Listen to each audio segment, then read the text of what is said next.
Assalamualaikum warahmatullahi wabarakatuh. Bismillahirrahmanirrahim. Alhamdulillahirabbil alamin wa bihi nasta'in ala umuri dunya waddin. Wassalatu wassalamu ala asyrafil mursalin sayyidina wa habibina wa syafi'ina maulana Muhammad wa ala alihi wa sahbihi wa sallim tasliman katsiran birahmatika arhamar rahimin ya arhamar rahimin adada khalqihi ta'ala wa ridha nafsihi wa zinata arshihi wa midada kalimatihi kama yuhibbu rabbuna wa yarda. Subhanaka la ilma lana illa ma 'allamtana innaka antal alimul hakim. Subhanaka la ilma lana illa ma 'allamtana innaka antal alimul hakim. Subhanaka la ilma lana illa ma 'allamtana innaka antal alimul hakim. Rabbana anfa'na ma 'allamtana rabbi 'allimna alladhi yanfa'una rabbi faqihna wa faqih ahlana wa ahbabana wa jami'al muslimin wal muslimat birahmatika arhamar rahimin ya arhamar rahimin ya arhamar rahimin. Allahumma faqihna fid din wa 'allimna ta'wil waftah 'alaina hikmataka wa anshur 'alaina min khazain rahmatika ya arhamar rahimin. Wa sallallahu ala Muhammadin wa ala alihi wa sahbihi wasallam walhamdulillahirabbil alamin. Alhamdulillahirabbil alamin. Kita bersyukur kepada Allah Subhanahu wa taala sudah berpeluang menunaikan salat fardu berjamaah maghrib, dan kita berazam untuk menunggu salat fardu isya di masjid yang kita cintai, masjid yang kita sayangi, Masjid Al-Amirah Hajjah Maryam Jerudong, Bandar Seri Begawan. Suatu nikmat yang jarang diberi kepada semua orang. Boleh duduk di masjid sembahyang maghrib, boleh menunggu sembahyang isya. Nikmat yang tiada tara. Di dalam hadis disebut orang yang boleh bertahan duduk salat maghrib dan kemudian ditunggu sampai isya, di antara beberapa faktor yang menyebabkan malaikat kagum melihatnya. Di antara faktor yang menyebabkan malaikat kagum menyaksikan orang tu. Mudah-mudahan ibadat kita diterima Allah Subhanahu wa taala. Amin ya rabbal alamin. Merujuk kepada khutbah Jumat minggu lepas ya.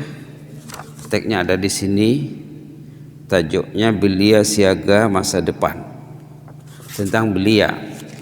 Tapi sebenarnya walaupun isi khutbah tentang belia, banyak di sana yang dapat diambil pengajaran untuk semua orang, bukan hanya belia, umat Islam secara keseluruhan.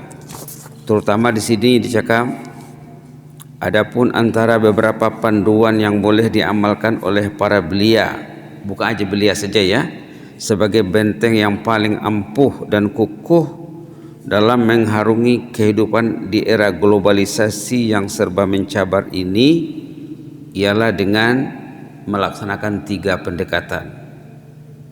Yang 3 pendekatan ini untuk semua umat Islam ya, bukan saja belia di Brunei, bukan umat Islam di Brunei, umat Islam sejagat. Ada 3 yang perlu diambil berat. Pertama, ibadat salat, yang dalam khutbah disebut menjaga ibadah sembahyang. Kalau kita rujuk kepada Quran, ayat-ayat yang berkenaan dengan salat, termasuk kaedah menjaga salat, salat berjamaah jangan tinggal.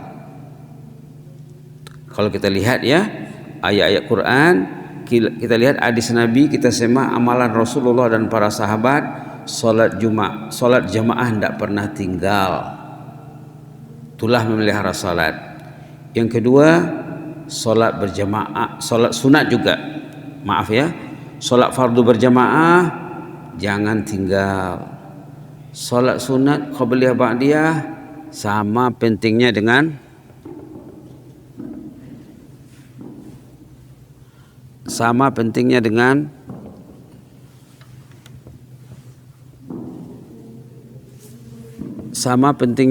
solat fardu.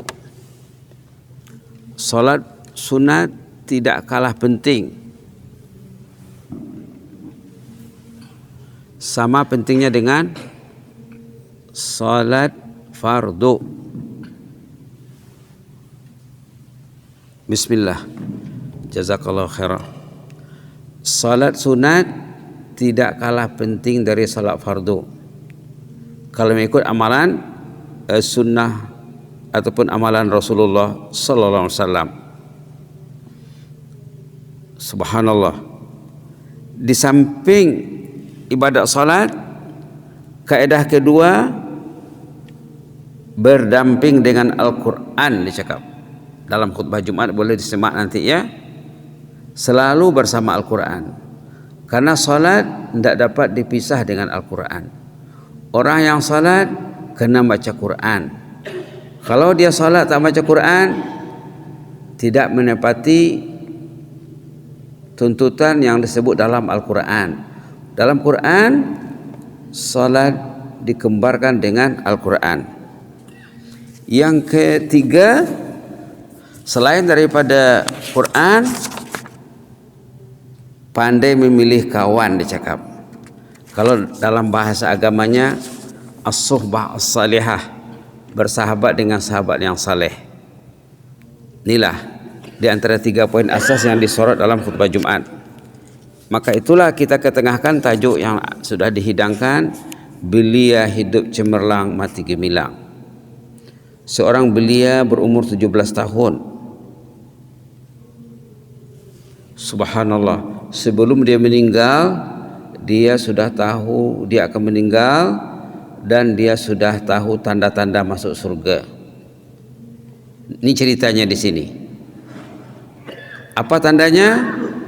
Dia sudah tercium bau surga. Subhanallah. Cerita orang Islam tercium bau surga ini sudah ada sejak zaman Rasulullah sallallahu alaihi wasallam. Sahabat Nabi pernah mengatakan bahwa mereka tercium bau surga. Inilah yang dialami oleh belia usia 17 tahun.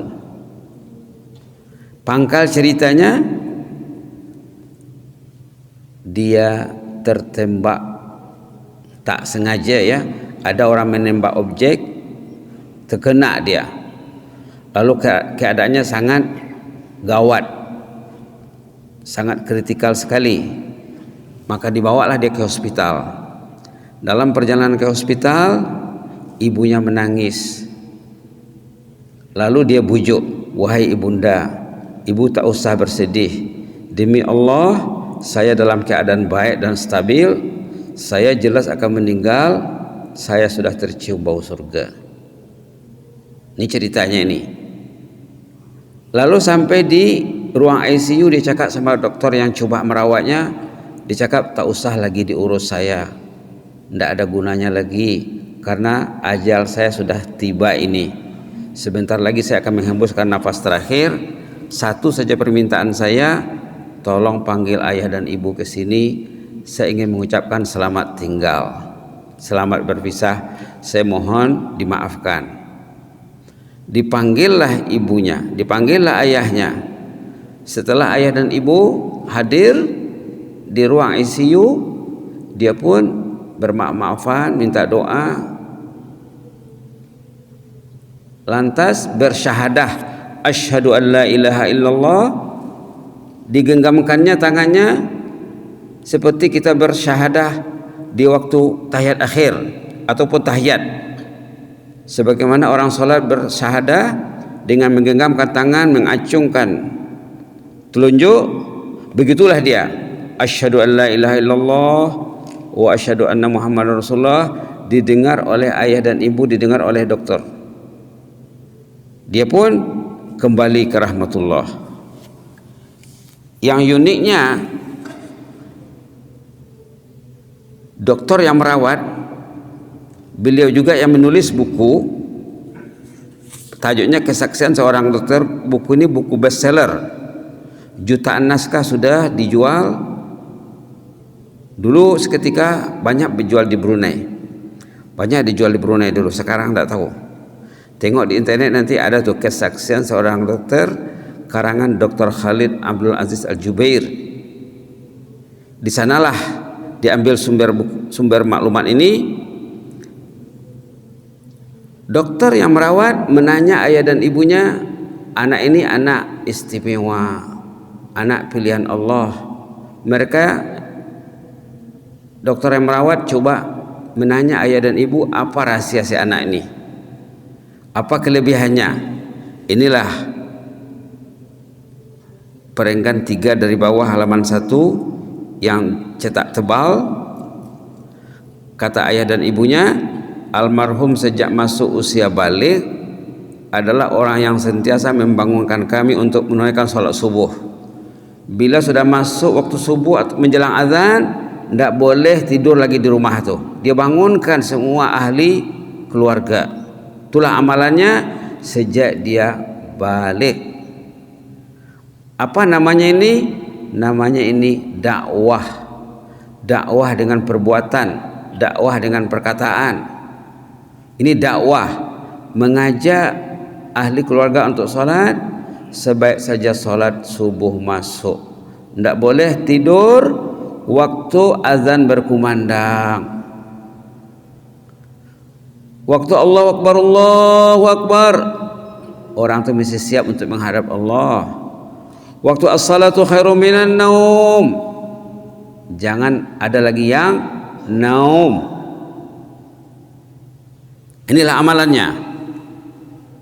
Dia akan bangunkan semua ahli keluarga sebelum azan memecah kesepian suasana di pagi hari. Satu. Yang kedua, dia rajin sembahyang tahajud dari awal balik. Subhanallah, dia rajin salat tahajud. Itu dalam khutbah Jumat tadi dicakap Salat tidak ada perinciannya. Kita dah sebut tadi, salat fardu berjamaah, salat sunat, including salat tahajud. Orang yang tidak salat tahajud akan menghadapi banyak kekusutan hidup. Orang yang tak mampu salat tahajud, dia akan menghadapi kerumitan, kekusutan hidup yang banyak. Bila orang itu sudah mampu bertahajud, insya Allah Allah akan tolong dia menyelesaikan permasalahan hidupnya. Subhanallah. Di samping rajin membaca Quran, sama dengan isi khutbah Jumat tadi juga ya, berdampingan dengan Al-Quran katanya dalam khutbah Jumat. Iltizam mengikuti sholat fardu berjamaah, dan dia sebagai penuntut di sekolah, dia gigih mencari prestasi yang terbaik. Akademiknya cemerlang, dia ranking pertama, kedudukan pertama, tingkatan 5, jurusan sains, bukan jurusan agama ya. Inilah rahasianya. Subhanallah. Dokter yang merawatnya, dokter itu juga yang menulis cerita ini. Jadi bukan cerita ke cerita ya, langsung dia bercerita dan dia menuliskan pengalamannya dalam tulisannya. Jadi dokter ini makna bukan setakat dokter di hospital, dia memang pakar bedah jantung dia. Dr. Khalid ini dokter pakar bedah jantung di Hospital Askar, Ibu Negeri Saudi Arabia, kota Riyadh. Kalau tengok di internet, banyak dia punya tausiah, banyak dia punya ceramah. Subhanallah. Dia juga dokter, dia juga penceramah. Di masjid jadi dokter rohani, di hospital jadi dokter jasmani dan rohani. Dia selalu merawat pesakitnya dengan 2 pendekatan, pendekatan bumi, pendekatan langit, seperti yang ada buku ditulis oleh diterbitkan oleh Jabatan Mufti Kerajaan Brunei, Perubatan Langit. Ada tuh, kalau belum ada di rumah bukunya boleh dicari ke Jabatan Mufti, masih ada barangkali dijual. Bahwa perubatan ini bukan saja perubatan hospital, perubatan langit juga. Baik, dengan berlakunya peristiwa yang unik ini, Dr. Khalid menceritakan kepada seorang pakar ahli bedah Kawannya juga diceritakannya kepada kawannya bahwa ada seorang anak muda belia 17 tahun meninggal dunia bersyahadah dengan jelas dan terang asyhadu an la ilaha illallah wa asyhadu anna muhammadar rasulullah sebelum ruhnya dicabut dan dia tercium bau surga. Dr. Khalid cerita kepada sahabatnya, dokter pakar bedah. Lalu dokter ini minta cuti serta merta untuk bertaubat muhasabah diri. Dia terkesan dengan kisah anak muda ini yang disampaikan oleh sahabatnya Dr. Khalid. Dia minta cuti serta merta tanpa sebab. Hanya alasannya apa? Saya ingin bermuhasabah atau bertaubat. Apalah artinya diriku ini jika dibandingkan dengan pemuda yang penuh kebaikan ini. Belia yang masih belajar di sekolah menengah dibandingkan dengan saya seorang dokter yang sudah berjawatan tinggi, yang gajinya lumayan, tapi dia lihat ndak ada artinya saya ini dibandingkan dengan anak muda itu, katanya. Lalu dia minta cuti untuk bertaubat, bermuhasabah diri. Hebat ya, hebat. Berarti kisah orang saleh ini berkesan dalam kehidupannya, seperti yang disampaikan dalam khutbah Jumat. Kalau mau baik, dekat dengan orang saleh. Dokter ini bukan dekat, hanya mendengar cerita saja, tahu sifat-sifatnya, lalu dia berazam untuk cuti. Kemudian penulis cerita ini bercerita dengan seorang dokter lain yang bertugas di kota Jeddah. Katanya orang itu menangis mendengar kisah ini. Subhanallah, subhanallah. Baik, kita lihat halaman 2 ya. Cakap di sini apa? Ini ulasan Dr. Khalid nih ya.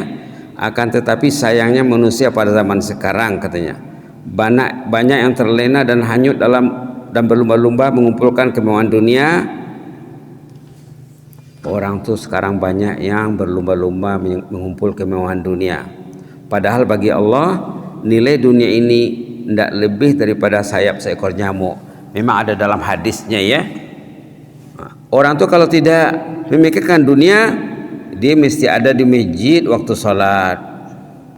Kalau bukan karena dunia dan hawa nafsu, kenapa tak ada di masjid?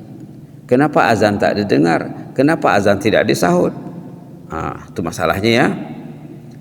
Di sini ada satu pertanyaan, sebuah pertanyaan yang perlu dijawab. Tengok di sini, kita kena jawab. Setiap orang kena jawab nih. Masih adakah individu muslim yang mahu bersaing bersama saudaranya dalam beramal saleh? Ada entak semangat kompetisi? Dengar orang ini membangunkan ahli keluarganya waktu azan subuh atau sebelum azan. Dengan cerita budak ini tak tinggal sembahyang berjemaah, tak tinggal sembahyang tahajud. Dia berhati Al-Quran, mencintai Al-Quran. Siapa yang mau bersaing? Kata penulis. Pertanyaan berikutnya, masih adakah individu muslim yang apabila melihat saudaranya duduk sambil memegang mushaf di masjid, dia masuk masjid, tengok orang pegang Quran?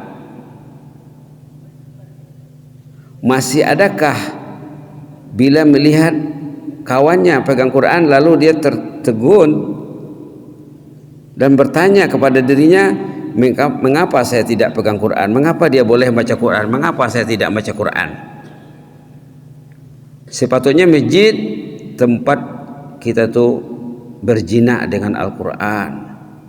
Kalau masuk masjid Quran tak dipegang, tanyalah diri, ini rumah Allah, rumah suci, rumah mulia, kenapa saya tidak berinteraksi dengan kitab suci? Subhanallah. Bagus pertanyaan ini ya. Mengapa saya tidak turut serta duduk dan membaca Al-Quran seperti yang dilakukan orang itu? Lantas orang itu duduk mengambil Al-Quran, membacanya dengan tekun. Saat itu tidak ingat tahun berapa ya, Pernah amba di sini ceramah macam sekarang ni, lepas Isya ada jemaah baca Quran di Masjid Jerodong ni. Lalu amba agabah, orang semua dah balik, ada seorang jemaah baca Quran. Lalu amba datangi, amba tanya, Haji, kenapa Haji baca Quran? Tengok muanya bisai bah, tidak akan marah.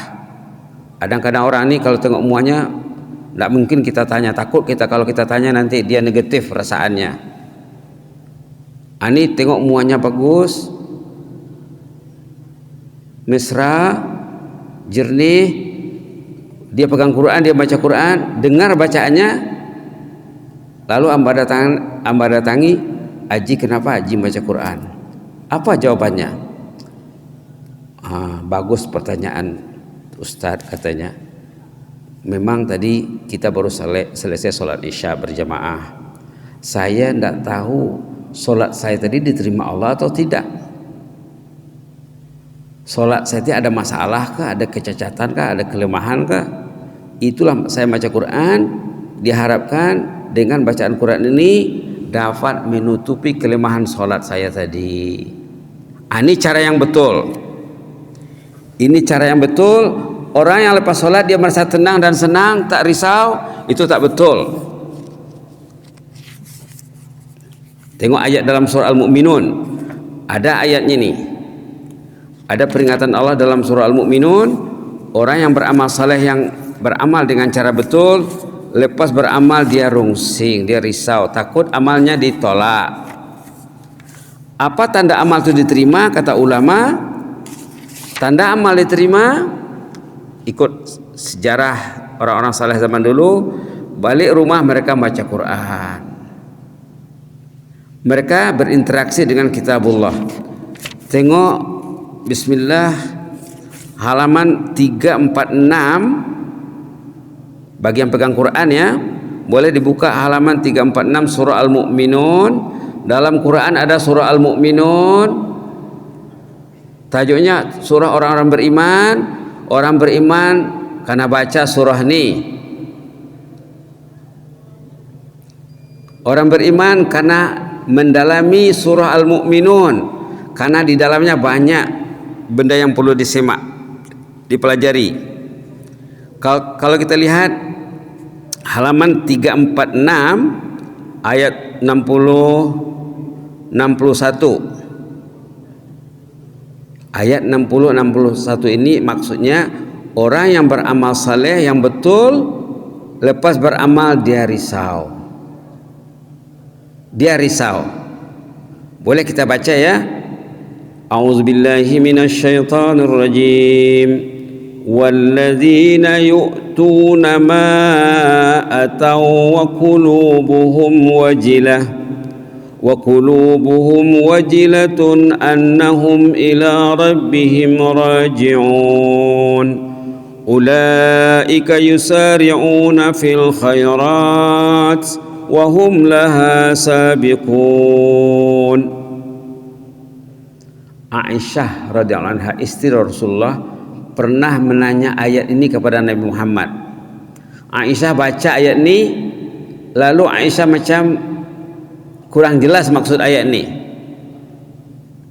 Aisyah menduga ayat ini orang yang berbuat maksiat, kemudian dia merasa risau. Kata Rasulullah, bukan begitu. Kata Rasulullah, orang yang beramal saleh, walladzina yu'tuna ma atau, orang yang melaksanakan perintah Allah, dia bersolat, dia berzikir, wa qulubuhum wajilah, hatinya gundah gulana, takut ibadat tadi tidak ada nilai, takut ibadat tadi tidak diterima. Inilah ceritanya, annahum ila rabbihim raji'un, bahwa mereka akan kembali ke hadapan Allah. Takut nanti bila sudah menghadap Allah ternyata ibadat tadi bermasalah. Jadi orang yang baca Quran tadi alasannya begitu, saya baca Quran karena saya takut ibadat solat Isya tadi tidak diterima Allah. Maka saya harap dengan bacaan Quran saya ini kekurangan solat kecatatan salat itu dapat ditutupi. Inilah amalan zaman dulu ya. Amalan orang-orang saleh zaman dulu, bila mereka sembahyang fardu maghrib dan isya di masjid, balik isya ke rumah baca Quran. Rasulullah memantau aktiviti sahabat-sahabatnya yang baca Quran di malam hari, dari rumah ke rumah baca Quran. Bukan hanya menutupi kelemahan solat yang dilakukan sebelumnya, malah menambah iman seperti yang disorkan dalam khutbah Jumat untuk membenteng keadaan kita ini, terutama katanya di era globalisasi. Memang sesuai dengan isi khutbah Jumat. Tengok ayat 61, orang yang dibicarakan dalam ayat 60, yang disorot dalam ayat 60, ulaika yusari'una fil khairat, mereka inilah orang yang selalu bersaing dalam amal saleh. Wahum laha sabiqun, dia mesti terdepan. Kalau boleh masuk masjid awal, kalau boleh masuk masjid sebelum azan, kalau boleh mendengar azan di masjid. Subhanallah. Inilah dia ya. Baik, kita lihat lagi pertanyaan berikutnya yang ditulis oleh Dr. Khalid. Masih adakah di antara kita di saat mengetahui tetangga atau kerabatnya bangun sholat di malam hari, lalu dia merasa iri dan bertanya kepada dirinya, mengapa sahabat itu bangun sembahyang malam, kenapa saya tidak? Dalam khutbah Jumat kita tuh disyorkan mendekati orang yang saleh. Kalau kita ada teman yang saleh, tanyalah dia, Haji tadi malam tahajud tak? Oh, saya tahajud. Tanyalah diri, kenapa sahabat saya tahajud, saya tak tahajud? Hebatnya penulis artikel ini ya, bukan hanya cerita tentang beliau yang menghembuskan nafas terakhir dalam keadaan bersyahadat, yang tercium bau surga sebelum meninggal, malah dia mengambil iktibar daripada kisah ini. Subhanallah. Pertanyaan terakhir dalam penulisan ini, lalu timbul pertanyaan lain, katanya, berapa banyakkah umat Muhammad sallallahu alaihi wasallam yang memelihara salat tahajud, membaca Quran dan memelihara salat berjamaah? Berapa peratus yang datang ke masjid salat berjamaah? Di antara jemaah yang datang ke masjid itu berapa peratus yang salat tahajud di malam hari? Subhanallah, sungguh sedikit menurut jangkaan penulis nih. Baik, demikianlah kisah Dr. Khalid, seorang dokter pakar bedah jantung di hospital. Beliau juga seorang dokter rohani di masjid. Sebagai rumusannya di sini, pemuda ahli jannah ini yang merupakan kebanggaan umat, yang namanya ditulis, yang namanya harum, walaupun dia sudah lama meninggal, ada beberapa keutamaannya. Ada 6 di sini ya, kelebihannya yang boleh kita contoh teladani, dan anak-anak kita juga, terutama barisan belia ya. Nomor 1 tentang tilawah Al-Quran,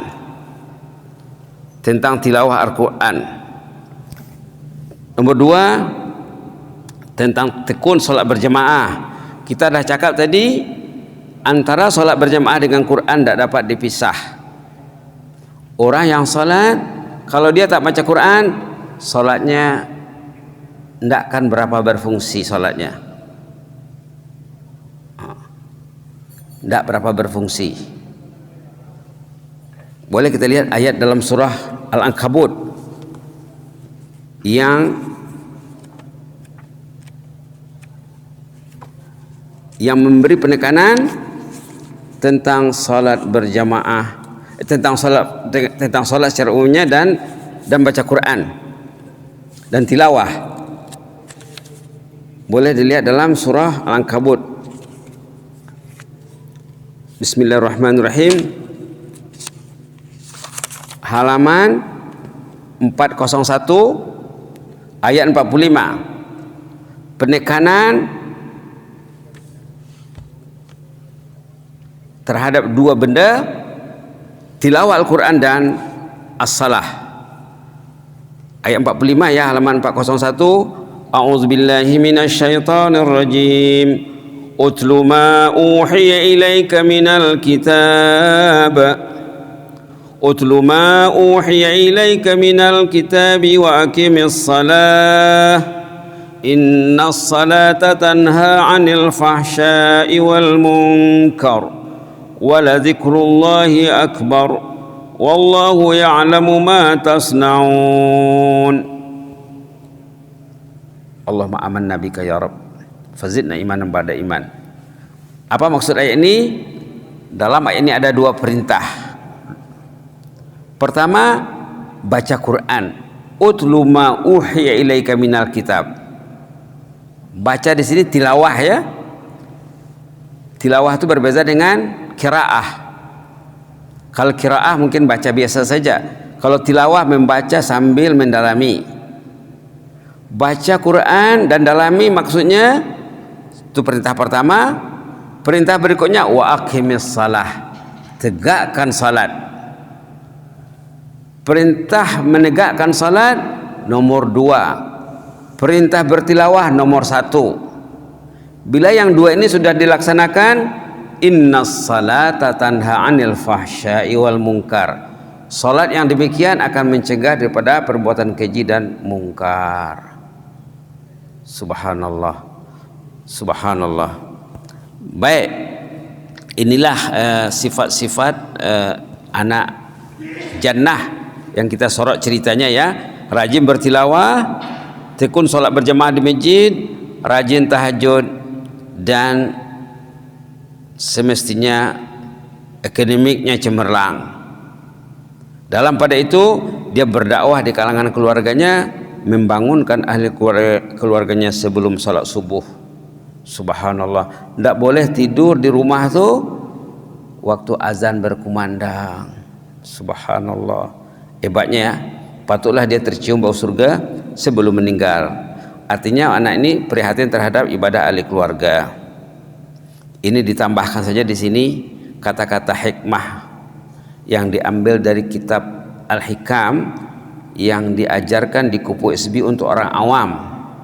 Saya tak tahu ada tak dari Jerudong ini yang mengikuti kelas kitab Turas di Kupu SB untuk orang awam. Ada dari sana diambil nih kata-kata hikmah. Man wajadallah famaza faqad wa man faqadallah famaza wajad. Siapa yang ada Allah di hatinya, dia memiliki segalanya. Siapa yang hilang Allah di hatinya, dia akan hilang segalanya. Kalau ada Allah di hatinya, dia akan senang baca Quran. Kalau ada Allah di hatinya, dia peka terhadap azan dan solat berjamaah serta solat-solat sunat lain juga ya. Begitulah maksud kata-kata hikmah ini. Kemudian ini doa yang sepatutnya didoakan oleh ayah ibu kepada anaknya untuk melahirkan belia yang mencintai jannah. Doa ini pada asalnya doa Rasulullah kepada sahabat. Doa, kalau kita tidak mendoakan anak dengan doa ini, orang tua akan menyesal, orang tua akan rugi. Apa doanya? Allahumma faqihu fid din wa 'allimhu ta'wil. Ini tambahan saja ya. Tambahan kalau dilihat daripada hadis Rasulullah SAW, di antara doa yang dibaca baginda untuk sahabatnya, inilah doanya khasnya kepada Abdullah bin Abbas,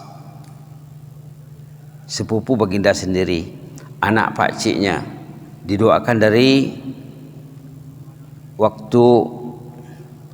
waktu belia remaja lagi, didoakan.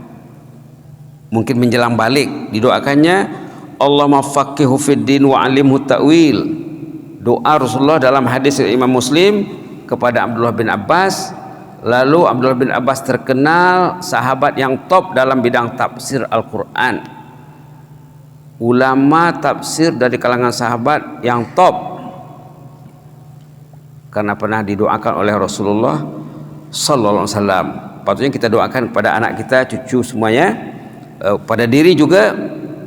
Tapi kalau doa untuk diri karena diubahlah, Allahumma faqihni fid din wa 'allimni at-ta'wil. Kalau untuk berjamaah, Allahumma faqihna fid din wa 'allimna at-ta'wil. Patutnya kita amalkan ni ya. Kita buat tajuknya doa nabawi syarat makna. Artinya maknanya, pengertiannya sangat banyak sekali. Ayo kita baca 3 kali. Allahumma faqihhu fid din wa 'allimhu at-ta'wil. Allahumma faqihhu fid din wa 'allimhu at-ta'wil. Allahumma faqihhu fid din wa 'allimhu at-ta'wil. Kalau untuk ramai, untuk berjamaah, boleh kita niatkan untuk istri, untuk suami istri, anak, cucu, menantu dan lain-lain. Allahumma faqihna fid din wa 'allimna at-ta'wil. Allahumma faqihna fid din wa 'allimna at-ta'wil. Maksud hadis ni agar orang tu memahami agama ini, faham dia bila dia bersolat, faham dia bila dia berzikir, memahami agama. Diberi Allah kemampuan untuk memahami agama dan kemampuan untuk mentafsirkan sesuatu teks atau nas. Bila dibaca dia faham, bila dibaca dia faham. Jadi ini satu peluang hebat untuk jemaah ya. Mintalah kepada Allah untuk diri dan untuk keluarga juga. Allahumma faqihna fid din wa 'allimna ta'wil. Inilah yang diamalkan oleh beliau dalam kisah ini. Dia faham, dia tidak dibiarkannya keluarganya tidur di waktu subuh, di waktu azan berkumandang, di waktu takbir berkumandang, Allahu Akbar, Allahu Akbar. Tidak ada lagi yang tidur di rumah itu. Kata ulama dalam sumber lain, ulama mengatakan bila orang tu dirintangi oleh benda-benda yang lain waktu azan, sama ada tidur kalau di malam hari ataupun kerja-kerja keduniaan waktu di siang hari, waktu azan berkumandang orang itu karena tinggalkan segalanya, karena menghadap Allah, memenuhi panggilan azan, menyahut panggilan azan. Begitu juga asyhadu an la ilaha illallah. Kenapa dalam panggilan salat, dalam panggilan azan ada syahadah? Asyhadu an la ilaha illallah. Kenapa ada? Kenapa ada asyhadu anna Muhammadar Rasulullah? Apa hubung kaitnya? Kata ulama, tujuannya diantaranya membarui syahadah. Kita ini wajib membarui syahadah. Orang yang faham syahadah, dia akan datang ke masjid. Datang ke masjid ini solat berjamaah membuktikan, merealisasikan syahadah, bahwa syahadahnya itu hidup, syahadahnya itu diterapkannya. Belum lagi hayya 'alas salah. Ini panggilan yang jelas dan terang untuk mengajak salat. Hayya 'alas salah. Yang memanggil ini walaupun suaranya suara Bilal, suara muadzin, panggilan ini panggilan Allah, panggilan ilahi, bukan panggilan manusia. Pada zahirnya suara manusia, pada hakikatnya panggilan Allah. Begitulah memahami azan. Orang dulu ya, di zaman dulu yang faham azan, bila dengar azan mereka menangis. Ada ceritanya sahabat zaman dulu mendengar azan menangis. Ditanya oleh sahabat yang lain, kenapa saudara menangis?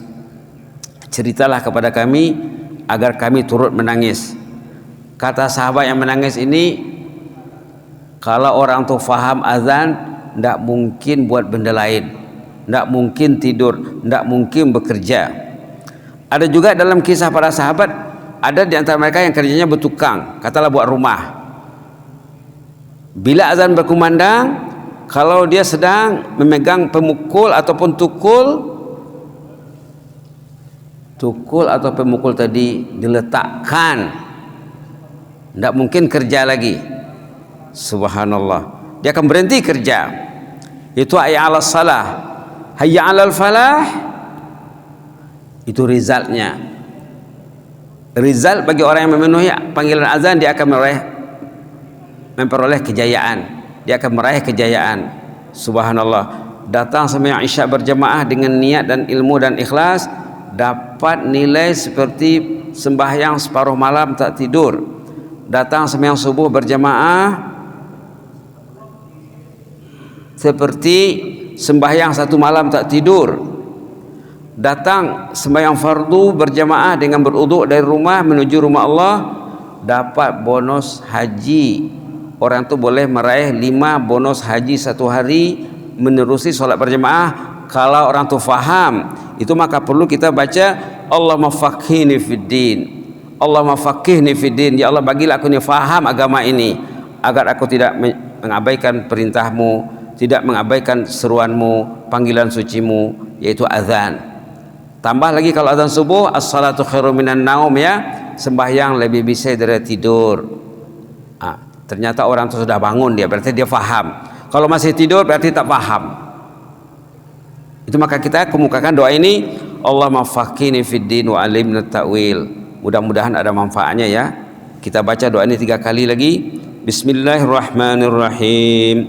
Allahumma faqihhu fiddin wa 'allimhu ta'wil. Allahumma faqihhu fiddin wa 'allimhu ta'wil. Allahumma faqihhu fiddin wa 'allimhu ta'wil, supaya lancar dibaca. Kemudian kita doakan untuk diri kita dan jemaah semuanya, Allahumma faqihna fiddin wa 'allimna ta'wil. Allahumma faqihna fiddin wa 'allimna ta'wil. Allahumma faqihna fiddin wa 'allimna ta'wil. Begitulah, ya, mudah-mudahan Allah merahmati kita, membukakan ilmu, menerangkan hati kita. Amin ya rabbal alamin. Aqulu qouli hadza wa astaghfirullah li wa lakum. Wassalamualaikum warahmatullahi wabarakatuh.